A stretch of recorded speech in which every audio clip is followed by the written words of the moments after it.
Hey guys, Reading Adam here, and today I want to talk, not too long, but I wanted to talk about this book here, Beowulf, translated by J.R.R. Tolkien, and this also comes with the Sellic Spell, which is a Tolkien English version of Beowulf.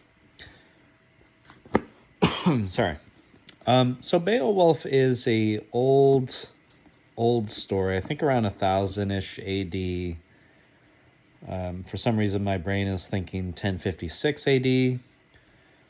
I don't remember if it's Danish or if it is a other Scandinavian nations mythology book, poem, whatever it is. So I don't know too much about, like, this isn't going to be a scholarly lesson on Beowulf. I'm just somebody who hadn't read Beowulf. I knew about it only by name, and for many years I just never bothered to read it. And then I noticed after I read The Lord of the Rings, I reread them, and I thought, you know what? Tolkien has a translation of Beowulf. I'm very interested in that because Tolkien is somebody who's he was a philology professor, so he dealt with language. And I thought, if he was highly interested in Beowulf enough to translate it and teach it, and I think when he was teaching it, maybe he was just teaching like the techniques of translating it. I don't know if he was teaching greater meaning behind it, because this book has a translation and commentary together. So the commentary together with Sellic Spell, the commentary is actually more commentary on translating words. It wasn't a commentary on the text like I was hoping. I was hoping Tolkien would really get deep into what the author of Beowulf was trying to say, and it didn't get deep into that, unfortunately. So I didn't learn a lot about why Beowulf might have been written, beyond the fact that it seemed like it was a Christian author who was trying to somehow harmonize the ancient Scandinavian mythology and heroes with Christianity to some purpose and some degree. This is also a book that I read it through, and then I decided to take just the Beowulf chunk of this book and reread that. This is the first time I've ever reread a book right after reading it. So I discovered that because upon first reading of Beowulf, if you're anything like me and you're not a genius, you're not a literary, ancient language person, it's hard to understand what is going on. I actually had to watch a cartoon video on YouTube of Beowulf, and I was like, oh, okay, that's who that was, and that's what's going on. And then I had to I started to understand it better reading through the commentary.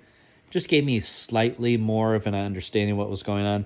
But then upon rereading the book, I found that I really understood what was happening, who each person was, and I could actually appreciate the prose of Beowulf a lot better once I had a much better understanding of the plot and what was happening, who Grendel was and Grendel's mother, and then the dragon. And because there were a lot of times where I was like, is Beowulf still in this? Like, where is he? He's not mentioned by name very often. And unless you're paying close attention, you don't notice too much where Beowulf is.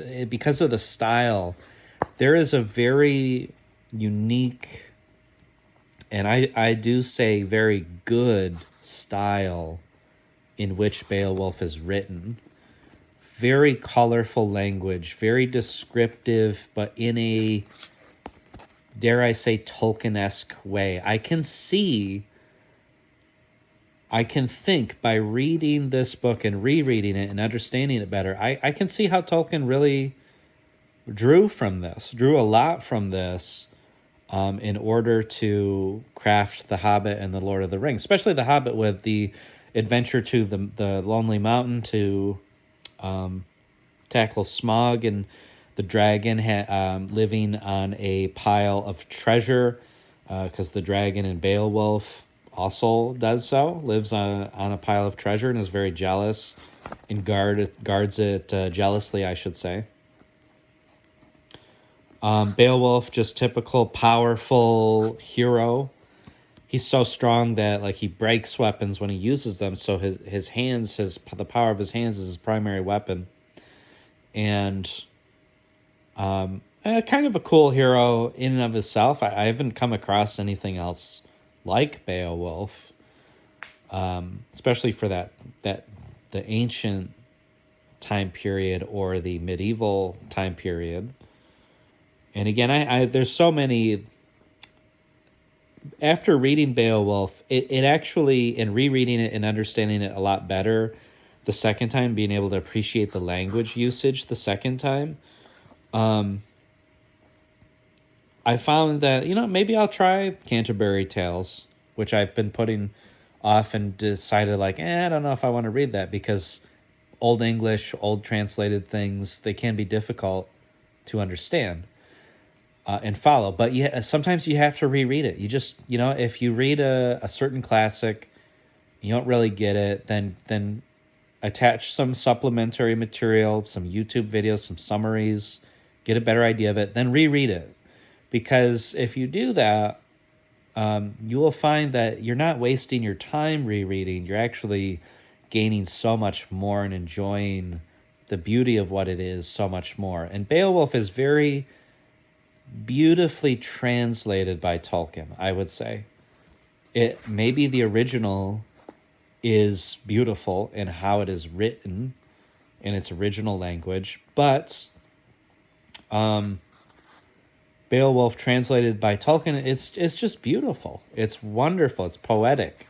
It's like a poetic prose that I very rarely have come across. Only a few passages, I think, of, say, Moby Dick seem to come close to the prose of Beowulf. And maybe even Moby Dick pulled from Beowulf. I can see a lot of authors lifting words wholesale out of Beowulf and being able to create a feeling of mythology and a feeling of an epic adventure.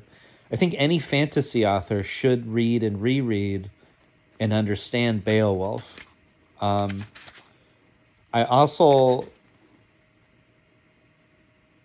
think anyone who is interested in Tolkien should also read Beowulf, because you will see even some literal names like Eomer, who is the Rohan Viking knight kind of guy.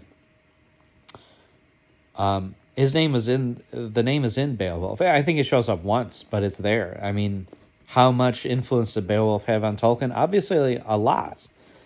And if you appreciate Tolkien, you should read Beowulf, and I think you would appreciate it. If you don't understand it so well in the first read, reread it. I highly recommend these difficult old-style books to be reread. And I got to do that more myself. Like, I'm not somebody who does this a lot.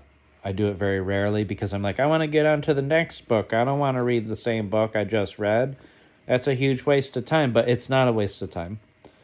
I believe Harold Bloom, who was a literary critic and a Yale professor for a while, wrote a lot of books, very much talked about the importance of the Western canon and reading what's just been the best writing. Harold Bloom had talked, I recall from some talk where if he liked a book, he would reread it like 15, 20 times or more. And at the time I was like, what? I almost never reread a book more than once. But I'm getting to a phase of my reading where rereading is becoming much more important to me. And so Beowulf is something that I recommend as reading. I mean, it's very short. It's like 100 pages. Very short. Read it, then reread it again after you've done some supplementary taking in some supplementary material to understand it better. A lot of the names, I'd like to watch a video where they pronounce the names. A lot of the names I don't really know how to pronounce. And I guess before I cut this video, I'm going to talk a brief spell about Sellic Spell. You can see it there. And the dragon, of course, was drawn by Tolkien. Sellic Spell is a shorter version. It leaves out the dragon bit, I believe, if I recall correctly. It's a shorter, tighter version of Beowulf, written in the English as if it were an English mythology. I believe Tolkien did it. He obviously didn't edit it too hard or attempt to make it nearly as poetically as good as Beowulf. What's interesting about it is when you read the Sellic Spell by Tolkien, it just makes Beowulf look that much better written. Even Tolkien couldn't get anywhere near as nice sounding. I'm lacking the words here, but basically the prose of Beowulf is so incredible that it's just so rich that even Tolkien couldn't achieve that with Sellic Spell. And I don't know if he made an effort or if that was just a brief little thing that he did. I don't actually know. I haven't looked that up, how long it took him to write that, and if that was something that he was really trying to make into something. I mean, he succeeded in creating an English mythology with Lord of the Rings. Lord of the Rings was supposed to be an English fairy tale because England doesn't have a Beowulf. The Beowulfs of England, whatever fairy tales or ancient stories they have before Arthur and all that, are missing. So Tolkien tried to fill in a gap there, a missing historical fairy tale-ish gap with the Lord of the Rings, which I believe he did successfully. I mean, he created something that is really beyond anything else and created an entire new genre in like a modernized fairy tale in creating fantasy worlds. Even to the point of creating his own language, which I kind of suspect is his attempt to create, like when he created Elvish, it's not just his love of language, but I think it's kind of like translating, if he was heavily involved in translating Beowulf and other old texts, to think that maybe the hobbits wrote the Lord of the Rings and the Hobbit in Elvish, and that was the old pre-English language that got translated by future scholars. So I don't know. Interesting stuff to think about. Made me look at Tolkien and the Lord of the Rings a bit differently. And there's a lot that can be said about Beowulf, but I would leave that up to experts on Beowulf, professors of Beowulf, and if you can find any other commentaries or lectures or material that's been written about Beowulf. I'm sure I might check some of it out myself. I'm sure it's really good. But again, highly recommend. I liked this version translated by Tolkien. I have not, nor do I plan to read a version translated by someone else and compare them side by side. I think that would be going a little too far. I thoroughly enjoyed Beowulf, and I think whoever wrote it must have been some kind of, like, they were a word cell, basically. Like their ability to use language was fascinating and phenomenal for how limited you would suspect the world to be back then. Before, if you just lived in a barren landscape in one area your whole life, how rich the language still is to describe everyday things around them, and colors and feelings and senses and names, and just the structure of the language, the way it rolls off the tongue. It's just really good. It's worth it. It is worth it. So I guess that's all I want to say about Beowulf. I just want to make this a short video, not my typical 30 to 40, 50 minute blathering on and on about a book.